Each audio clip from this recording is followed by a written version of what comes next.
14 километров воды – это все, что отделяет Европу от Африки. Кажется, что если люди прокладывают тоннели под морями и строят мосты длиной в десятки километров, здесь это должно быть проще всего.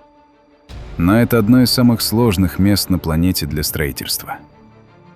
Здесь сталкиваются два океана, создавая подводные водовороты такой мощи, что они вырывают многотонные бетонные опоры с корнем.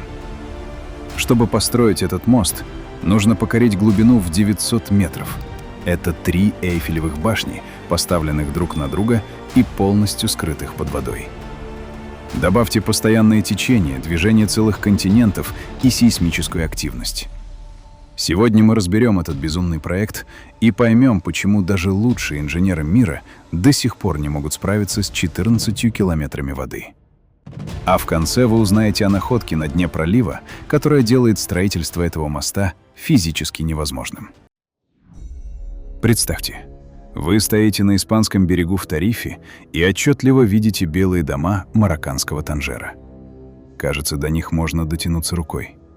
Но эта иллюзия обманула уже не одно поколение строителей. Пока вы смотрите на горизонт, сотни водителей большегрузов в порту Альхесирос бьют кулаками по рулю от бессилия. Вторые сутки в очереди на паром. Логистика двух континентов сегодня напоминает сломанные часы. Фуры с африканскими овощами и европейской электроникой замирают перед 14 километрами воды, превращая короткий путь в изнурительный марафон. Каждый час простоя сжигает тысячи литров топлива и миллионы евро. Мост мог бы стать золотой жилой, превратив этот хаос в бесперебойный конвейер, работающий со скоростью 120 км в час. Гонка за покорение Гибралтара началась еще в 15 веке, когда инженеры, вооружившись первыми чертежами, пытались убедить монархов в реальности проекта. В середине 20 века Испания и Марокко перешли от слов к действию. Создали рабочие группы, отправили исследовательские суда, начали бурить первые пробные скважины. На картах появились маршруты будущих магистралей. Политики готовились к официальному старту. Но стоило тяжелому сверлу коснуться дна, энтузиазм мгновенно сменился тревогой. Техника ломалась, а данные с приборов показывали цифры, которые не вписывались ни в один учебник по строительству. Вы думаете, главная проблема в деньгах? Инвесторы давно готовы выписать чек на любую сумму.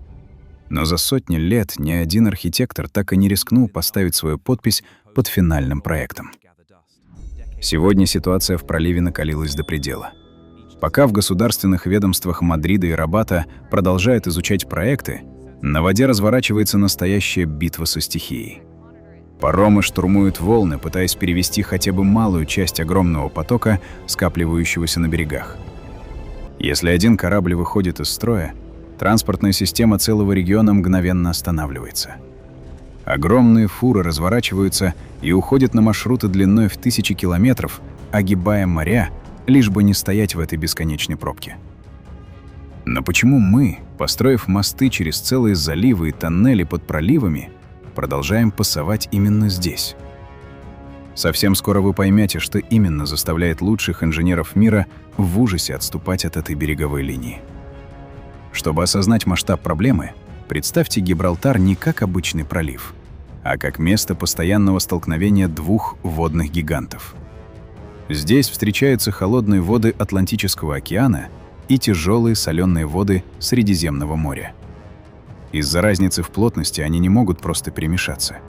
Тяжелая соленая вода из моря стремится уйти на дно и вытечь в океан, а легкая океанская вода мощным потоком идет поверху ей навстречу. В итоге в одной и той же точке пролива вода одновременно движется в двух противоположных направлениях. Верхний слой толщиной в сотни метров несется на восток, нижний — на запад. Это явление создает чудовищную нагрузку. Любая вертикальная опора в этих водах будет буквально раздавлена. Верхнюю часть с огромной силой тянет в одну сторону, нижнюю — в другую. Представьте, что гигантское сооружение каждую секунду пытаются разорвать две невидимые руки, тянущие в разные стороны. Скорость этих потоков достигает 4 метров в секунду. Для воды это чудовищный показатель. Тонны жидкости давят на сваи с такой мощью, что обычный бетон начнет разрушаться уже через несколько месяцев. Однако самая пугающая деталь скрыты глубже. В Гибралтаре существуют так называемые внутренние волны. Они рождаются на стыке двух слоев воды разной плотности. На поверхности может быть полный штиль, но на глубине 300 метров поднимаются водяные горы высотой более 100 метров. Эти подводные гиганты перемещаются под толщей океана, неся колоссальную энергию. Когда такая невидимая волна ударяет в опору моста, сила столкновения сопоставима с ударом многотонного поезда на полном ходу. Внутренние волны настолько мощные, что способны швырять многотонные субмарины вверх и вниз на десятки метров, сбивая их с курса. Исследовательские приборы, установленные учеными для замеров, часто просто исчезали или возвращались сломанными. На некоторых участках дна обнаружены глубокие борозды от течений, которые перемещают огромные валуны, словно мелкую гальку.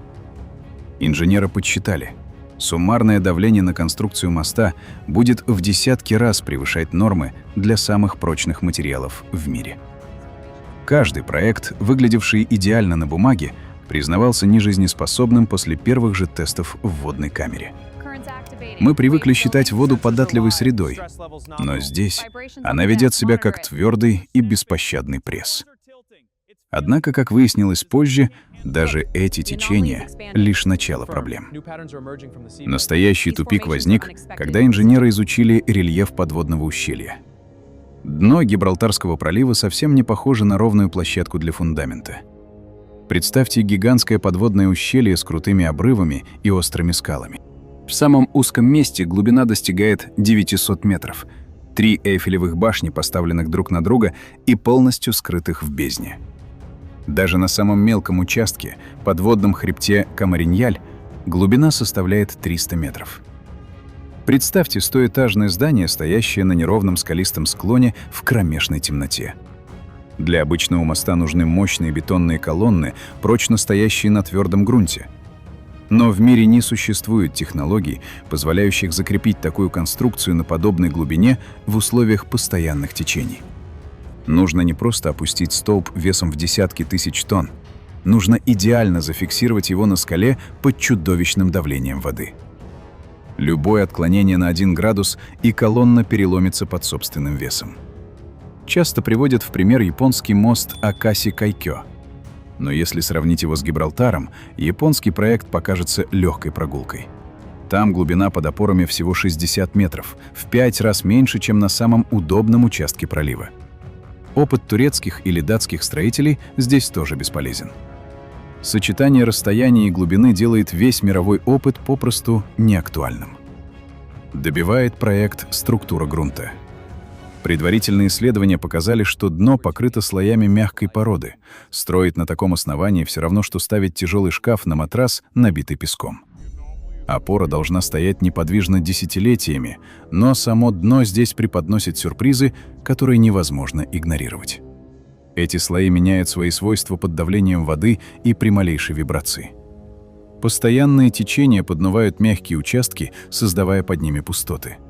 Инженеры столкнулись с набором природных ловушек, каждая из которых по отдельности делает стройку невозможной.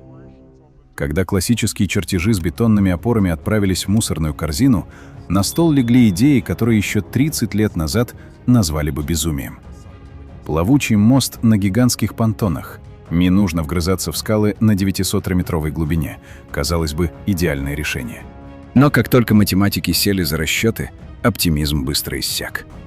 Гибралтар — одна из самых оживленных морских трасс в мире. Ежегодно через эти 14 километров проходят десятки тысяч огромных танкеров. Плавучий мост стал бы для них непреодолимым барьером. Любая ошибка штурмана или отказ двигателя на судне весом 300 тысяч тонн превратят мост в груду металлолома за считанные секунды. Кроме того, понтоны должны удерживаться стальными тросами толщиной со ствол взрослого дерева.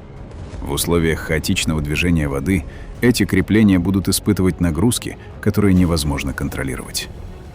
Следующая идея — подвесной мост с рекордными пролетами в 5 километров.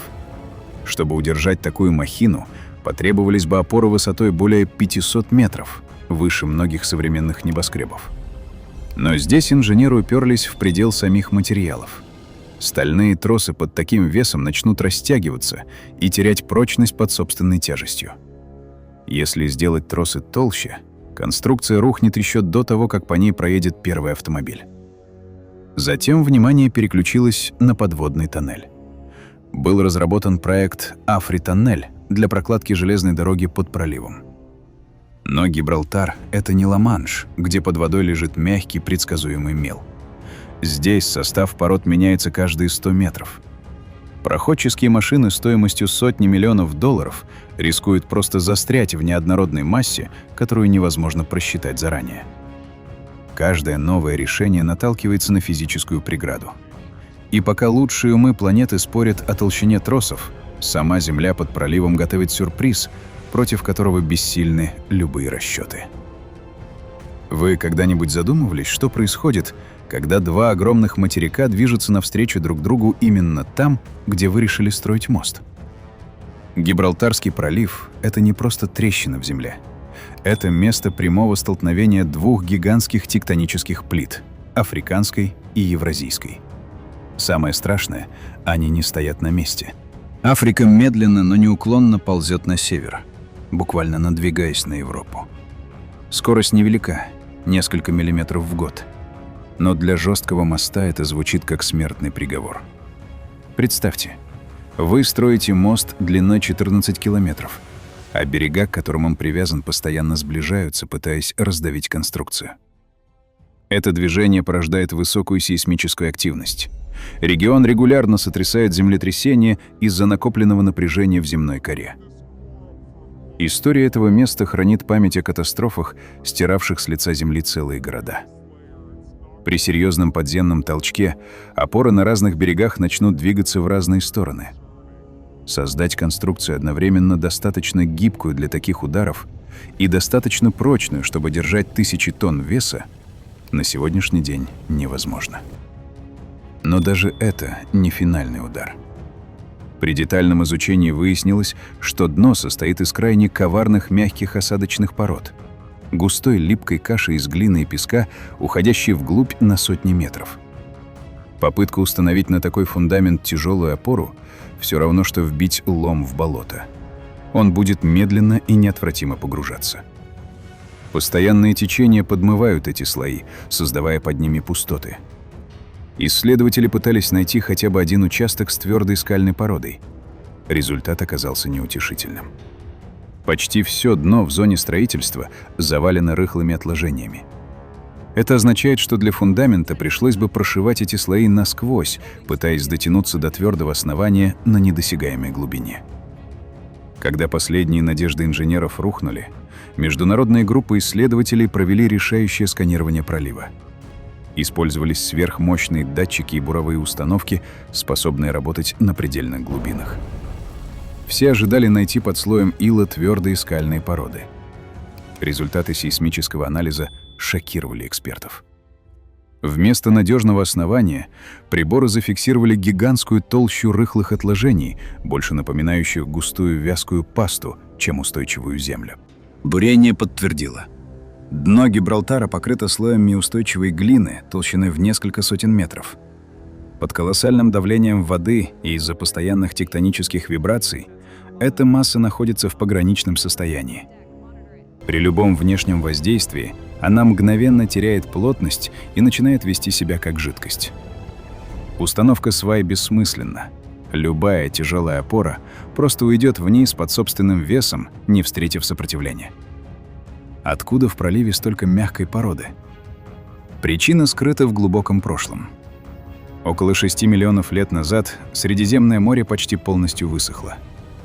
Когда природная плотина в районе Гибралтара рухнула, воды Атлантики хлынули обратно с чудовищной силой, буквально перемалывая скалы в пыль, которая оседала именно здесь, в самом узком месте. Этот древний мегапотоп сформировал структуру дна, ставшую спустя миллионы лет непреодолимым барьером для современных инженеров. Сегодня вердикт науки однозначен. Построить здесь классический мост невозможно. Мы научились создавать сверхпрочные материалы, но не можем изменить природу дна, которое физически не способно служить фундаментом. Любое грубое вмешательство в эту систему грозит масштабными подводными оползнями. Проект соединения континентов остается дерзкой утопией, разбивающейся о геологическую реальность планеты. Гибралтар по-прежнему остается местом, где стихии диктуют свои условия и напоминают человеку о пределах его возможностей. Если вам интересна история о том, как природа бросает вызов самым амбициозным проектам человечества, подписывайтесь на канал. Здесь мы разбираем загадки планеты, которые десятилетиями ставят в тупик лучших ученых мира.